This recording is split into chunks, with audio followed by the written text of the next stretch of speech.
C'est un lieu magique de toute façon. Ouais. Sanctuaire de la Madone, mission de routine pour ce binôme de gardes-moniteurs du parc national, secteur Vésubie. Toute l'année, les gardes assurent un état de veille sur les populations de chamois. Ils observent les animaux et leur état sanitaire.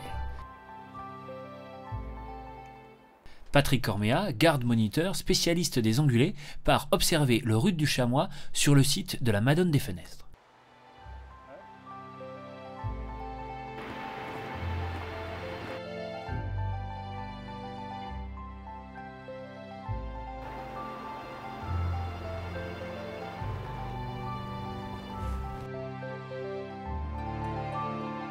Il nous parle de cet endroit où les chamois semblent s'être donné rendez-vous.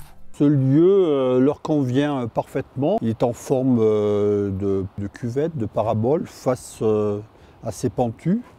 Il capte beaucoup un rayonnement, le soleil est bien présent, donc le sol se réchauffe rapidement et les animaux viennent passer une grande partie de la journée dans ce site. Parce que comme ils ont passé quand même une nuit, la nuit ils montent dans les zones rocheuses. Oui, la température la nuit descend à -3, même en plein hiver ça peut être -10 degrés, -15.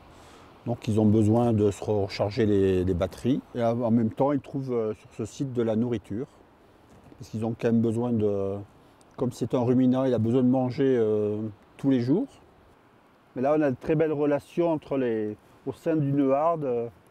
Entre la mère et son chevreau, là, ils ne se quittent pas. Ce sont des animaux sociables, ils ont besoin de créer des liens pour que la harde fonctionne correctement, c'est-à-dire lorsqu'ils se déplacent, lors des déplacements, pour l'exploitation d'une zone d'hivernage, pour être ensemble et apprécier si un danger se présente.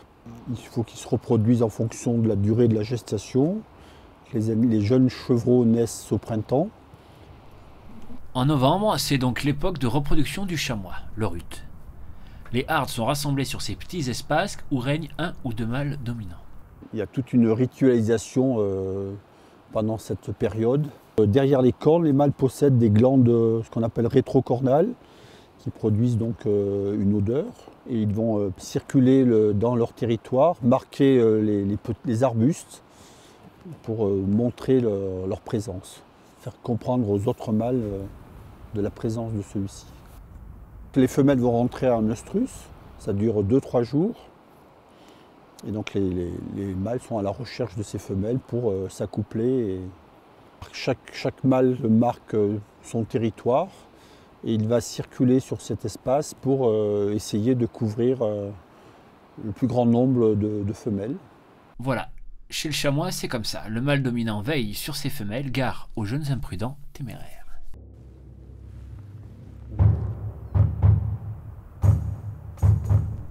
Regardez bien en bas de votre écran. Un mâle dominant va chasser dans une course-poursuite effrénée un intrus qui a pénétré dans son territoire. Une démonstration de force avec des dénivelés parcourus impressionnants. Le chamois est prêt à tout pour garder le pouvoir au sein de la harde.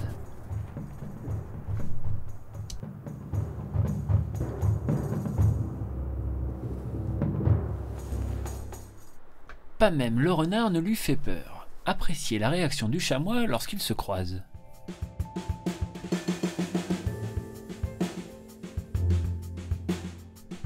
Le renard, peu téméraire, n'a plus qu'à